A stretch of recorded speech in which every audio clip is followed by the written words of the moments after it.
आज हम जिस विषय पर बात करेंगे वो है क्रोध। क्रोध वो भावना है जो हमारे सारे जीवन को घेर कर रहता है। क्रोध को ना उम्र की मर्यादा है ना ही ज्ञान की। कब, कहां और किस कारण से क्रोध पैदा हो जाए वो कोई नहीं जानता। और जब क्रोध जन्म लेता है तो तुरंत ही विचार करने की शक्ति खो जाती है।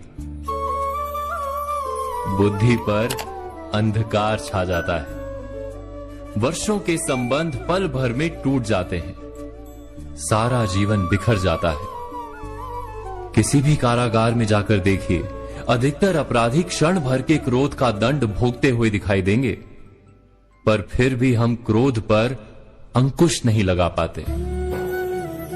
बार बार हम क्रोध ना करने का प्रण तो लेते हैं, पर बार बार हमसे क्रोध हो जाता है। ये क्रोध वास्तव में क्या है, क्यों जन्मता है और क्यों अंकुश में नहीं रहता? उदाहरण के लिए आप एक बालक को देखिए। उसे किसी वस्तु की इच्छा होती है और उस समय अगर उसे वो नहीं मिलती या कोई उसे भयभीत करता है तो वो प्रतिक्रिया देता है। बालक की प्रतिक्रिया क्रोध है,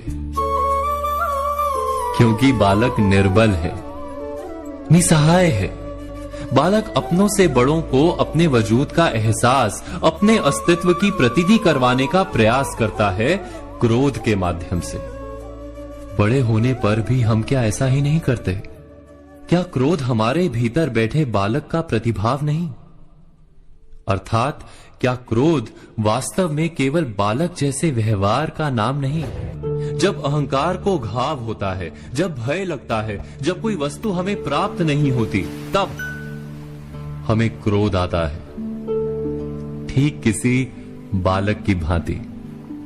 हम जानते हैं कि आईने के सामने खड़े होकर मुंह बनाने का खेल बालकों को शोभा देता है, बड़ों को शोभा नहीं देता। फिर भी हम बालक की भांति क्रोध करना बंद नहीं करते।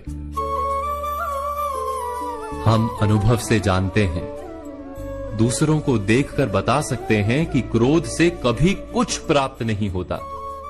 सम्मान हो, संपत्ति हो, प्रेम हो या सुरक्षा हो, क्रोध से नहीं मिलता।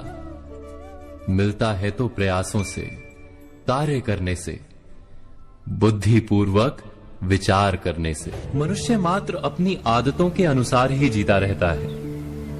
क्रोध भी आदत बन जाती है। हमारे चाहते हुए भी हम अपने प्रतिभावों को रोक नहीं पाते। हम स्वयं को बड़े या पुख्ता मानते हैं, पर थोड़ा सा कारण मिलते ही हमारे भीतर का बालक क्रोध कर बैठता है। अर्थात क्रोध वास्तव में और कुछ भी नहीं, हमारी बालक बुद्धि का नाम है।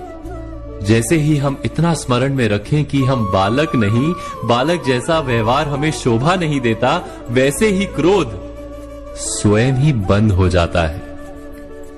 क्या ये सत्य नहीं? इस पर विचार मनन अवश्य कीजिएगा।